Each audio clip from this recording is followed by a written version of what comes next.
What's going on, guys? We're going to talk about where to go surfing in the Los Angeles area. You know, I did a video before. I did it on my tablet. Audio kind of sucked. Everything was kind of crappy about the video quality. The information was fine, but I'll redo that one. So right now we're just going to talk about surfing. I may mention paddleboarding, but I just want to kind of go over the map and then some of these places that you can surf.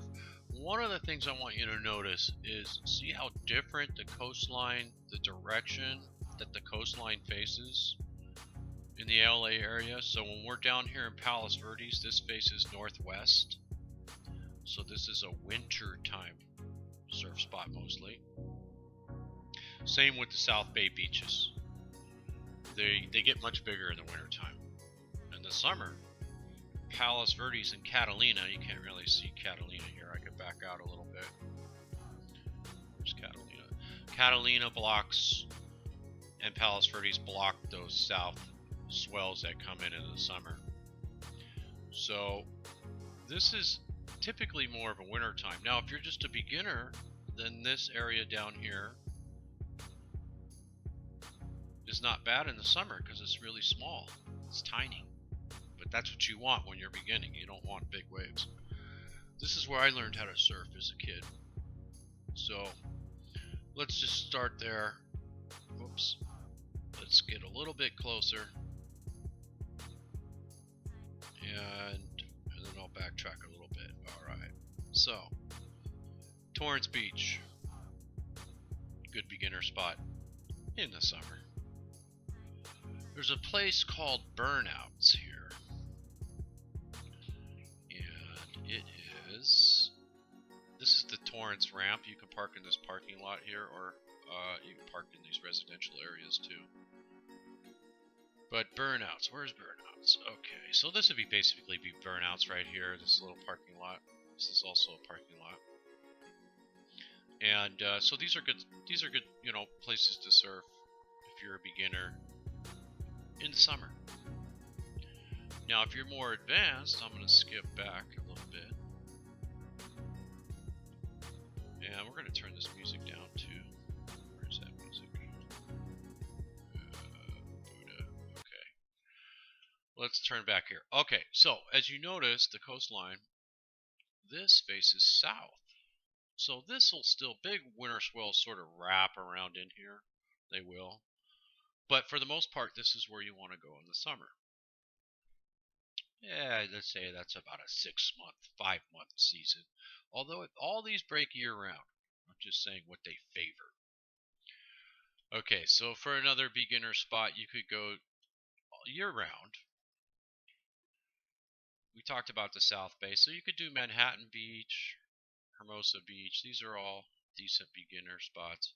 El Porto, perhaps a little better waves in El Porto than the rest of the South Bay, you could say, at least the beaches for sure. Breaks a lot farther out at El Porto, so a little bit better sand development. Dockweiler, it's pretty crappy. Yeah, this would be like the worst spot to go surfing, I would say. If you wanted to go surf at the very worst spot in Los Angeles, this is going to be at Dockweiler. They do have a little kind of campground going on there, so that you can do beach fires and stuff like that. So for LA, I think that's the only place we have that. Back in the day, you could just you know, light a fire on the beach, and that was that. There was no big whoop. As a kid, we'd, you know, go to these parties on the beach. There'd be like fires and stuff, and then you just sleep on the beach, put a little sand over the fire, and wake up in the morning and go surfing.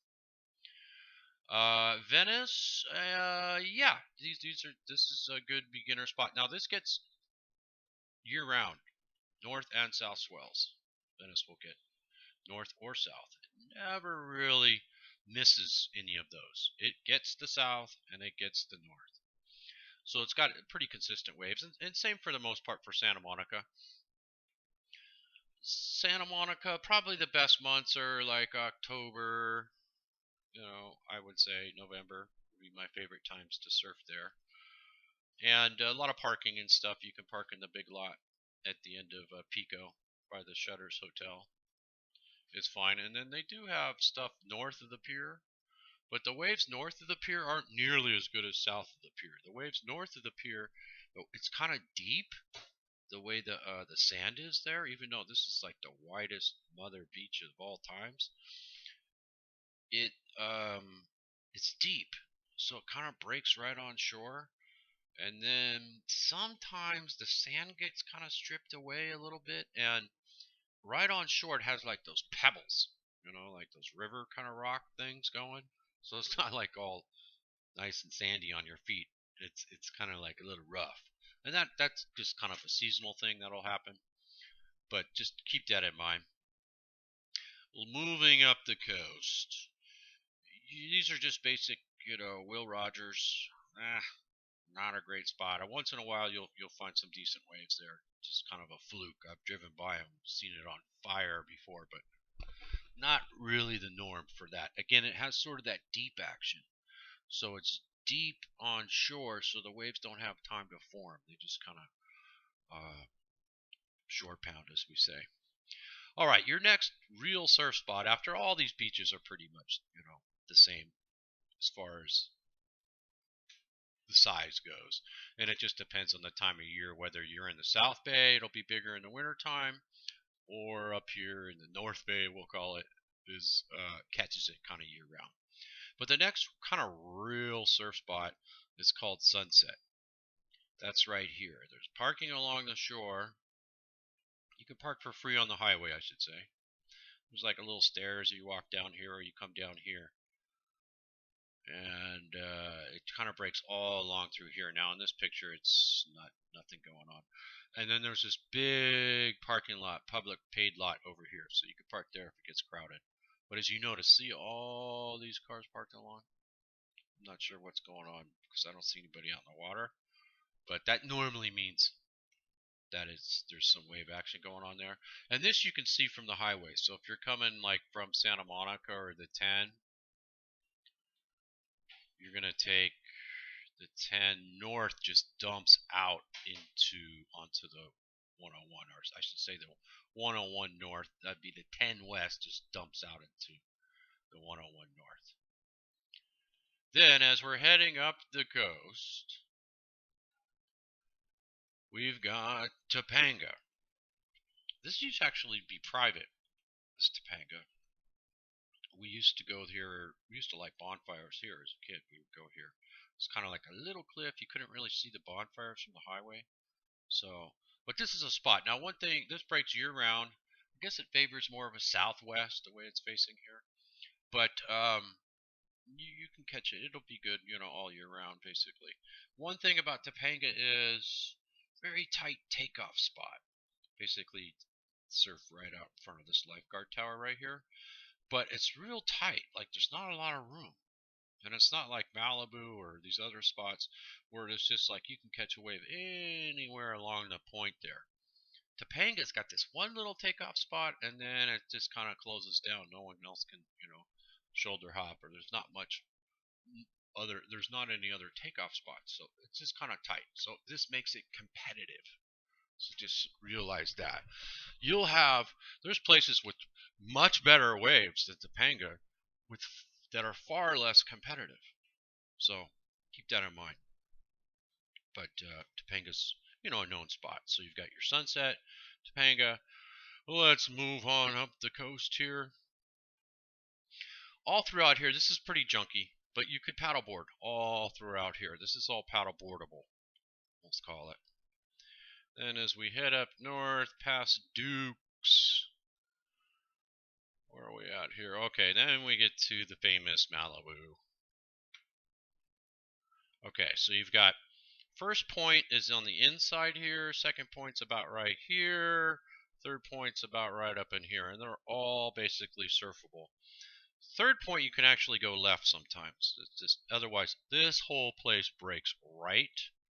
You can park on the highway for free, or the paid lot right in here.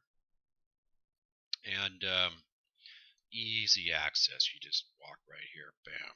So this is like the best waves probably one of the best waves, well, for sure one of the best waves in Southern California, but considered top 5 basically worldwide, just because it's so consistent as far as the wave. You get long rides. You can kind of get a little barrel going on up here near second point. This, as it gets to first point, it's a little bit more mushy, but you can still get some tube action in the inside a little bit sometimes, and a little bit at the takeoff zone. But usually my strategy for surfing Malibu is to just park, walk out, paddle out right here. I used to walk all the way up here. Screw that. You just come out, you paddle here. First wave you can catch, you turn around, catch it. And you just repeat that. And you might surf an hour or two before you even make it to the, top of first point basically, or it depends.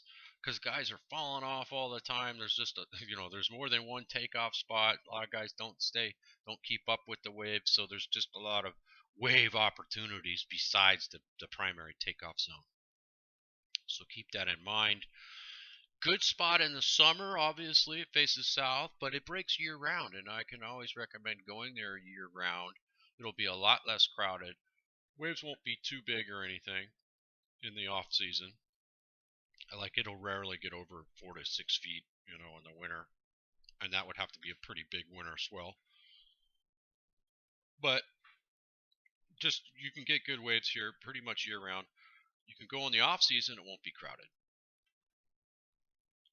Summertime's going to be super crowded normally.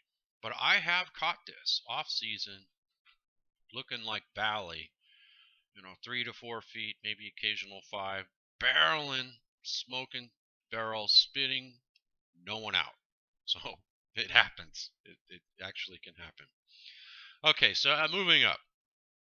I'm going to share a little somewhat secret spot, I guess. Where are we at here?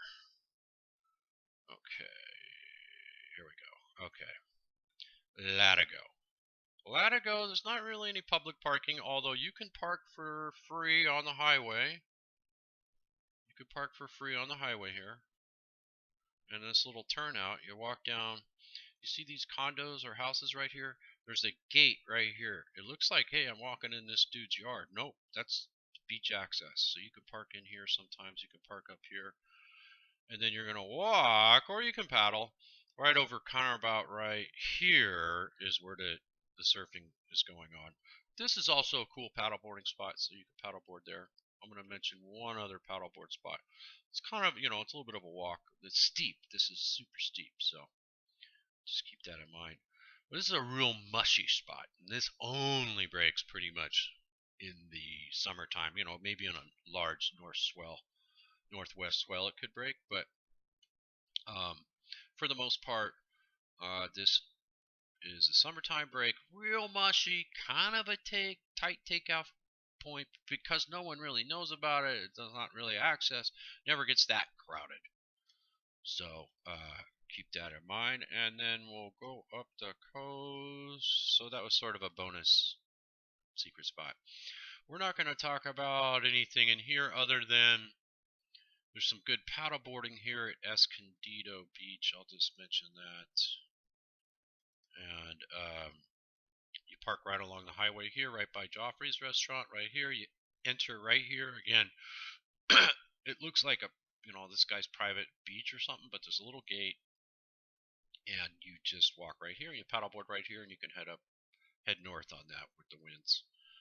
If you go the other way, then you might have a hard time coming back. So head north, and then the wind can just push you right back. This is a great paddleboarding spot. It's a lot of marine life. You're always going to see fish, dolphins, seals. Just the water's clear. It's pretty cool. Paradise Cove actually is technically no surfing allowed. They don't let you launch here with surfing. Now, I think they're probably renting paddleboards over there, but I'm not sure. Of course, I rent the paddleboards, so maybe give us a shout out first and see if we can hook you up. Otherwise, we'll refer you to the closest one. All right, now we're back to the beaches. Zuma Beach. This is all Zuma. You could park on the highway for free. They got the paid lots. This is basically your typical beach breaks. Sometimes it's a little better than the average beach breaks down on the South Bay, I would say. Yeah, no, it's better than average down there. Somewhere along the lines of El Porto, kind of. It can get really hollow. Like I think I remember seeing this on the cover of Surfer magazine